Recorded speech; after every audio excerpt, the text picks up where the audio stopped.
Cuando las personas somos violentas, es porque tenemos miedo y porque sufrimos. Detrás de todo acto de agresividad hay una persona que sufre y que muestra su sufrimiento, curiosamente, haciendo sufrir a los demás.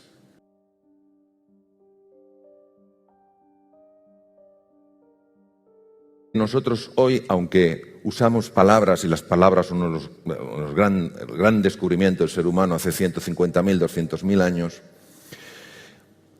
sabiendo que la palabra y el lenguaje de alguna manera moldea nuestra forma de pensar, el lenguaje genera emociones, genera imágenes, hemos hoy juntos de ir más allá del lenguaje. ¿Cómo se puede hacer esto? Yo solo he descubierto una forma que es la metáfora. La metáfora, el símbolo, tiene la capacidad de meternos automáticamente en mundos profundos. Entonces vamos a ir abandonando la superficie y poquito a poco vamos a ir ahondando en el mundo de lo profundo. La apariencia que las personas muchas veces mostramos es una apariencia tosca, que no hace juicio a la realidad. ¿Y esta apariencia de dónde viene? ¿Por qué se genera así? Es una mezcla muy compleja. En primer lugar está la máscara. ¿Qué es la máscara? Es como yo me he de presentar ante vosotros y ante vosotras para no mostrar mis vulnerabilidades y mis fragilidades, para no mostrar mis miedos, para no mostrar mis desconfianzas, para no mostrar mis despistes, mis torpezas.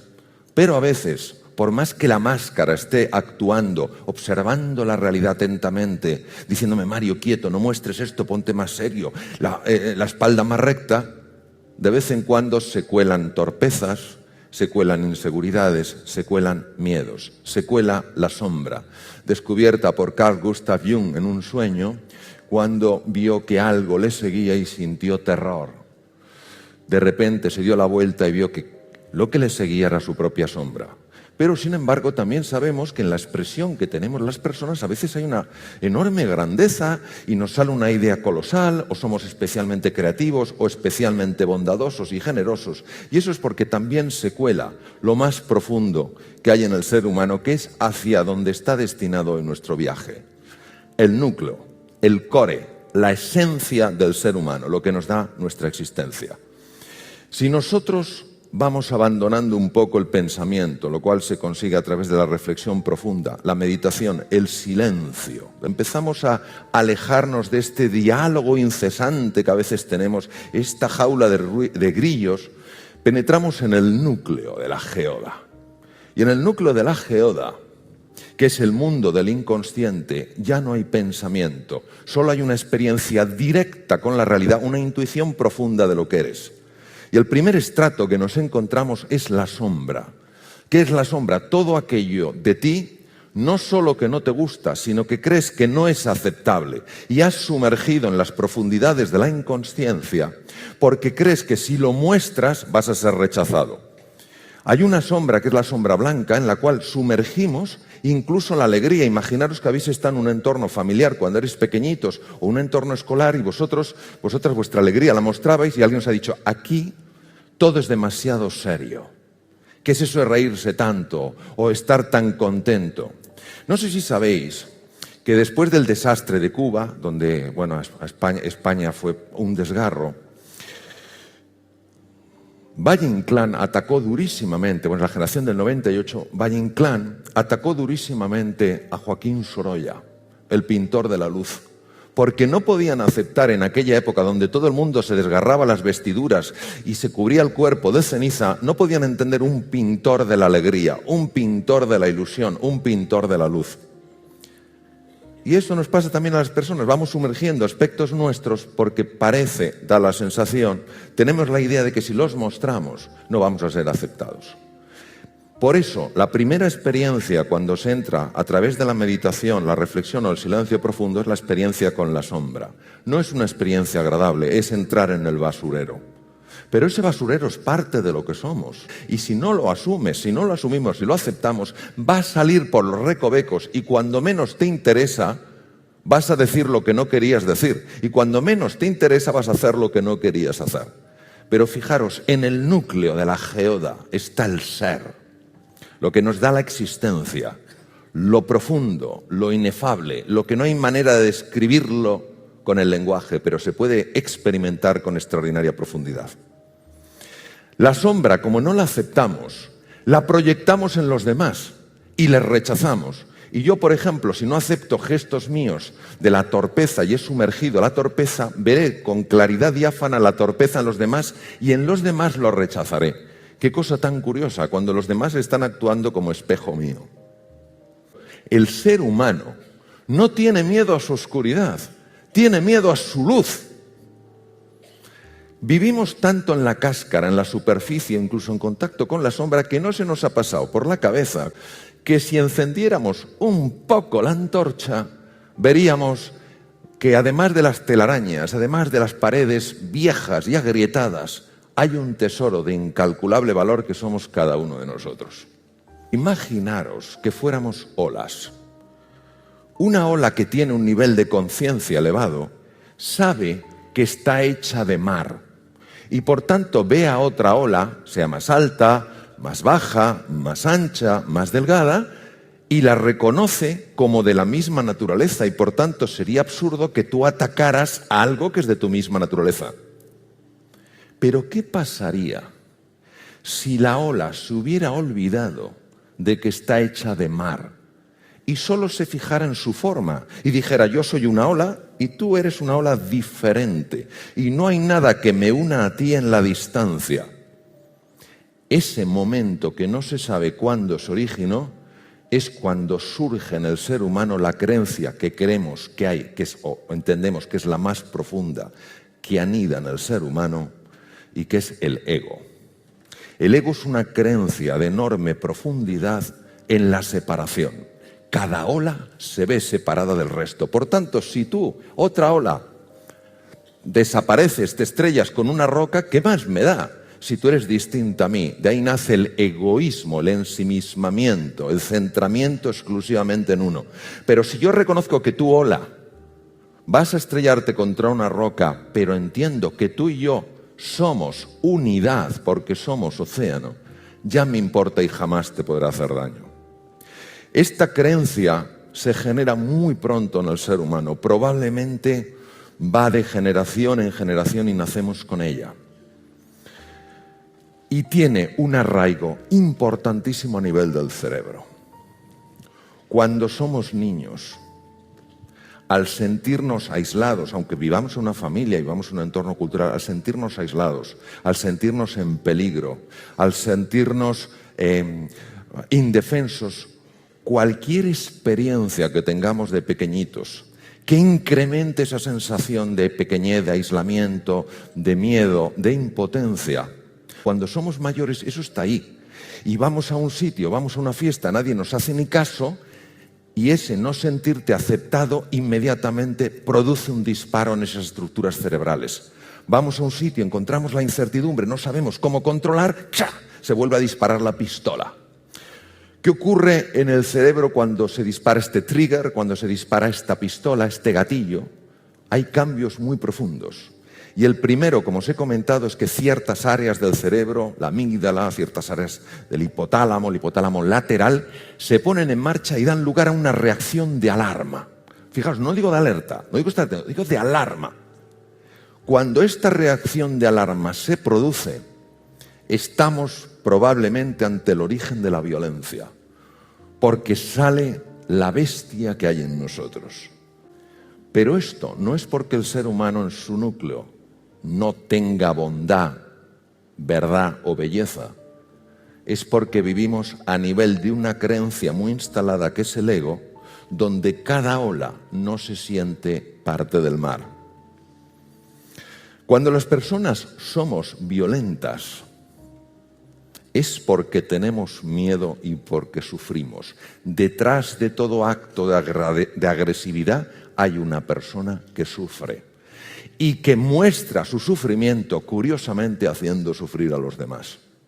Otra cosa importantísima que me encantaría compartir con vosotros: cuando se activan los centros de alarma en el cerebro, en la amígdala, en el hipotálamo lateral, se desconecta por completo o casi por completo las áreas más importantes del cerebro humano para pensar con claridad, para tomar buenas decisiones, para aprender, para ser creativo. Es decir, las áreas de la inteligencia se desconectan. On, el sistema de alarma. Off, el otro.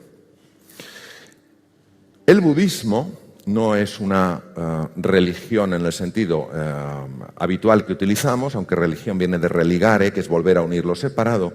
Es una filosofía. Y los budistas, Sakyamuni Buda, el príncipe Gautama Siddhartha, fueron grandes y son grandes investigadores de la mente. Yo he tenido algunos maestros budistas que me han ayudado a entender aspectos de la mente. Y fijaros qué interesante. Su receta, su camino en 7 pasos para ir reduciendo el poder que esa creencia tiene en nosotros. No te sientas ofendido. Libérate de la necesidad de ganar. Libérate de la necesidad de tener razón. Libérate de la necesidad de sentirte superior. Libérate de la necesidad de tener más y más. Libérate de la necesidad de identificarte con tus logros. Yo soy mis logros, yo soy mi estatus, yo soy mis títulos académicos, yo soy no. Tú eres mucho más que eso. Tú tienes unos títulos académicos, tú tienes una formación, tú tienes unos años, tú tienes una nacionalidad, tú eres mucho más que eso. Sé amable, pues, Platón, sé amable, pues cada persona con la que te cruzas está librando su ardua batalla. Jamás sucede nada en nuestra vida si no decidimos que suceda. Las decisiones nos construyen o nos destruyen. Y aunque nosotros no somos libres en todo, no somos libres a la hora de decidir el tiempo climatológico, no somos libres a la hora de decidir si en un momento determinado nos pasa una cosa u otra, sí somos libres en cómo vamos a interpretar los eventos, en qué decisiones vamos a tomar. Lo que quiero compartir con vosotros y con vosotras es el poder de una decisión para cambiar una vida. No hablo de una idea, no hablo de, bueno, me vendría bien esto, un debería. Hablo de un tengo. Y tengo ya. Y tengo ahora. Y tengo que transformar eso en una prioridad para mí, porque al final no es tanto un tema de falta de tiempo, como un tema de no tener claras las prioridades. Todos tenemos desafíos, todos los que estamos aquí, desafíos personales, profesionales, desafíos de salud, desafíos de vitalidad, desafíos de relaciones en casa, con los amigos, todos tenemos desafíos.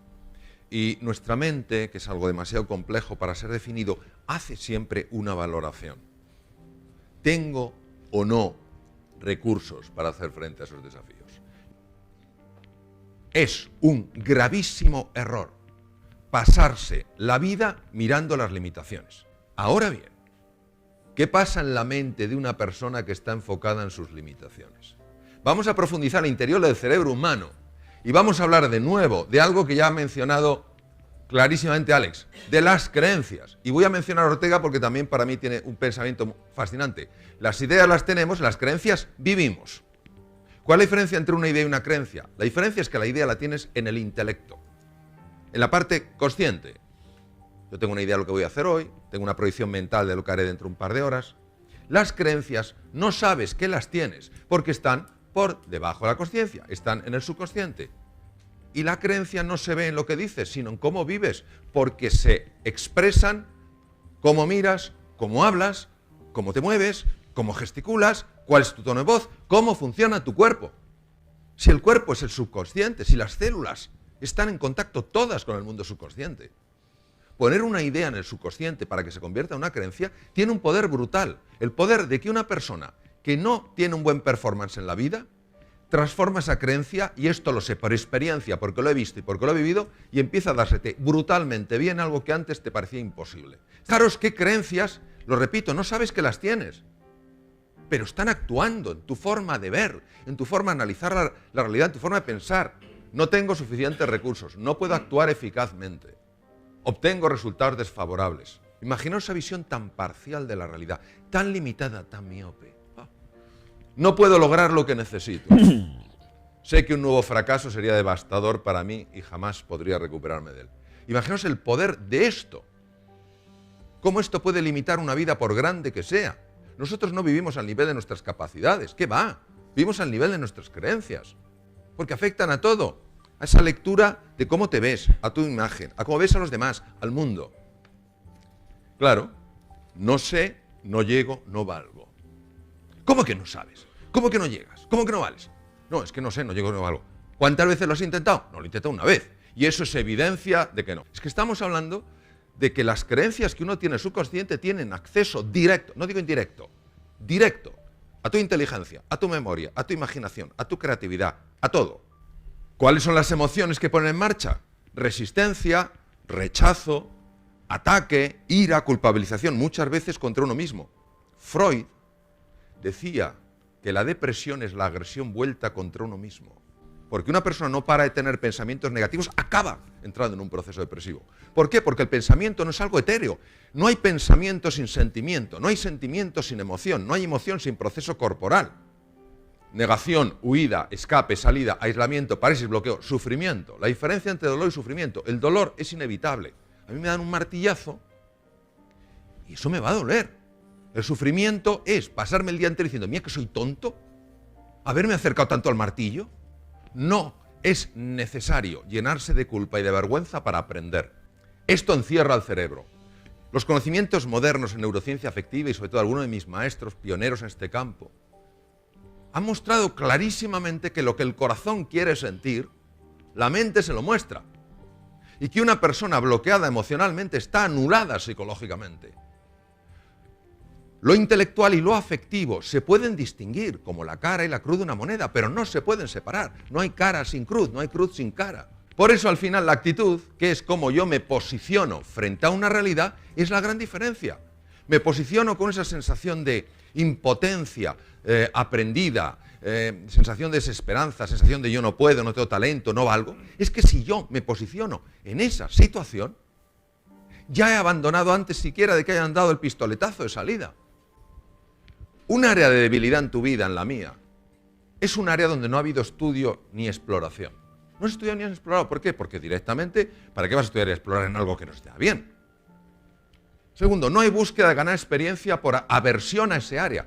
¿Para qué voy a buscar experiencias de acercarme a una persona y decir, mira, yo estoy intentando montar este proyecto, ¿cuál es el tuyo? No sé qué. Siento aversión, es un tema emocional, es como un rechazo.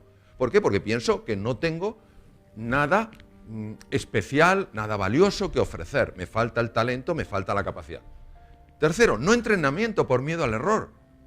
Porque claro, como crees que vas al límite de tu capacidad, porque piensas que es un área de no fortaleza, si yo cometo un error, esto va a ser devastador en mi vida, no me recuperaré más. Observar cómo el elemento emocional está bloqueando. ¿Qué pasa? Que todo esto, como ya hemos visto, inhibe la inteligencia, la memoria y la imaginación. El principal elemento no es nunca el talento en el sentido de la capacidad que muestres de entrada. Es siempre cómo te relacionas contigo mismo, con los demás y con el mundo. Lo que uno expresa, lo que uno manifiesta en su vida como capacidad de comprensión, de análisis, de interacción, de búsqueda de alternativas, surge de una inteligencia que tenemos. Surge de una imaginación, el taller de la imaginación. Surge de una memoria. Pero para ampliarlo, para que entre aire, hace falta esa ilusión, ese compromiso, esa determinación, esa capacidad de levantarte una vez más de las que te caes. Y esto es clave entenderlo, porque entonces te atreves más en la vida. Y si fallas, en lugar de decir, es que yo no valgo, dices, no, tengo alguna creencia por ahí un poco sórdida, pero yo he tomado la decisión de ir más allá de mis creencias, de que yo soy mucho más de lo que pienso, que soy más de lo que siento y que soy más de lo que creo. Yo soy fundamentalmente lo que decido. Tu fe en el futuro es determinante para tu éxito en el presente. Si no apuestas por ti, no esperes que otros apuesten por ti. Si no crees en tu capacidad, que no es arrogancia, es justo reconocimiento, no esperes que otros crean en ti, porque vas a transmitir por cada poro de tu piel esta percepción de que no puedes, no vales, no llegas. Nuestros éxitos pasados ya no pueden predecir nuestros éxitos futuros. Lo que nos trajo donde estamos no necesariamente nos va a llevar donde tenemos que estar. Tema de desafío. ¿A qué tenemos que aspirar? Mirad, si aspiramos a una cosa y soltamos otra, os digo que nos podemos adaptar bien a todo. ¿Qué tenemos que soltar? Querer controlar el cortijo, mantener el poder. Yo soy el que sé, las cosas siempre se han hecho así. Así se hundió Kodak. Fabricaba carretes y el que inventó la cámara digital era de Kodak. Lo humillaron, le despreciaron. Kodak, ¿dónde está? El mundo digital, ¿dónde está? Seguridad, me siento inseguro. Controlar el estatus. ¿Qué hago yo, catedrático, operando en la misma mesa que un residente? Pero por favor, estamos hablando de seres humanos queriendo crecer, no de rangos, no de niveles en una organización, sino de actitudes ante la vida. ¿Y a qué podemos aspirar? Pues sencillamente todos a descubrir, a mejorar, a aprender, a contribuir y a ayudar. Es un cambio completo de foco del ego al ser, la S con mayúscula. De pensar en lo mío a considerar lo nuestro. De considerar lo que yo creo que me beneficia, empezar a pensar en lo que a todos nos beneficia. Mira qué cosa más bonita, en la naturaleza está. Hay mucha gente asustada que no quiere abandonar su zona de confort, lo que le ha dado seguridad, estatus, reconocimiento durante tiempo. ¿Qué les está contando la madre a los patitos? ¿Les está obligando, les está sacando a patadas del nido? No, les está inspirando. ¿Cómo les inspira? Les está diciendo, os estáis perdiendo un mundo de posibilidad. ¿Creéis que el único mundo que hay es esa caverna en la que vivís? No, durante un tiempo fue necesario para que crecierais en seguridad. Os estáis perdiendo un bosque, la naturaleza, los ríos, los arroyos, los lagos, el mar. Os lo estáis perdiendo vivir en libertad. Y por eso ellos, inspirados, son capaces de superar el miedo. El miedo se supera con curiosidad y con inspiración. Y para eso hace falta líderes como vosotros. Personas que estén dispuestos a dar el primer paso, aunque no sepan, como decía Santa Teresa, aunque no puedas. ¿Por qué? Porque cuando tú das un paso hacia adelante, la providencia, ya lo decía Goethe, también lo da. Si tu verdadera intención es ayudar a otros seres humanos, encontrarás dentro de ti el potencial que necesitas. Porque eso es como la capacidad de volar dormida en el gusano. Hay que creer para poder crear. Y vamos a encontrar la sensación de vértigo, la sensación de incertidumbre. Fíate de la vida en mayúscula. No te va a dejar solo. Irás aprendiendo, te darás porrazos, te levantarás. Habrá personas a tu alrededor que te ayudarán, que en lugar de juzgarte y señalarte con el dedo, te ayudarán con su mano a que te levantes. Y tú harás lo mismo por ellos. Imaginaros lo que es eso. Imaginaros lo que es avanzar con esa ilusión, con esa capacidad, con esa pasión. Cuando el cerebro humano tiene un qué y un porqué de verdad, se activan áreas enteras que estaban dormidas y se encuentra el cómo y el dónde. Y cada uno de nosotros vamos a tener esta contradicción permanente entre alimentar esa parte nuestra que solo busca el estatus, que busca el reconocimiento, que busca el control, que busca aferrarse a lo conocido, y esa parte nuestra que nos anima a explorar, a investigar, a descubrir, a aprender y a crecer. Howard Gardner, tuve una profesora impresionante, ella trabajaba con los indios navajos en Nuevo México y me contó algo que es la filosofía de la tribu. Dentro de mí está teniendo lugar una enorme batalla. Por un lado está el águila majestuosa. Todas las acciones del águila están llenas de verdad, de bondad y de belleza. El águila que vive en mí vuela por encima de las nubes y aunque a veces baja a los valles, siempre deposita sus huevos en la cima de las altas montañas. Pero dentro de mí también vive un terrible lobo. Él representa lo peor que hay en mí, se sustenta sobre mis propias caídas y justifica su presencia diciendo que él también es parte de mí. ¿Quién ganará esta gran batalla? Aquel a quien yo cada día alimente. ¿Cómo integrar la tecnología de cara al futuro con el amor? La tecnología lo que nos está paradójicamente, ayudando a descubrir, es el valor de lo humano. Entonces, no lo veamos como lo uno o lo otro, sino como lo uno y lo otro. Una tecnología diseñada desde el amor, para el amor, será una tecnología maravillosa. Una tecnología diseñada desde el desamor, para el control, no lo será. El problema nunca está en la tecnología, es en lo que proyecto yo en la tecnología. Es decir, la tecnología al servicio de las personas frente a las personas al servicio de la tecnología. ¿Cómo nosotros podemos desde sacar a los docentes de la zona de confort y sacarlos también de esa brecha generacional por medio de la inspiración, por medio de más capacitación? Vale, vamos a ver. De la zona de confort, en mi experiencia, la zona de confort tiene tal poder gravitacional que se parece a un agujero negro. ¿Por qué? Porque si esta es la zona de confort, imagínate esto que es azul. Cuando yo salgo de la zona de confort, me siento peor que cuando estaba dentro. Sin embargo, estoy mejor. Por eso, lo más importante para mí no es el talento, sino el carácter. La capacidad de sostenerte en base a un propósito, una visión y unos valores sólidos. Y aquí es donde tienes que fiarte realmente de que el universo no es azaroso, sino que está basado en la conciencia y el amor infinitos. Y que si eso te ha pasado, no te ha pasado porque sí. No busques el por qué, sino el para qué. Y ahí está la lección. ¿Qué es lo que pasa muchas veces en la segunda parte de tu pregunta? Lo que pasa es que muchas veces nosotros queremos influir en otros cuando no estamos influyendo en nosotros mismos. Y queremos que la otra persona se atreva cuando nosotros no nos atrevemos. Y al final lo único que mueve es el ejemplo.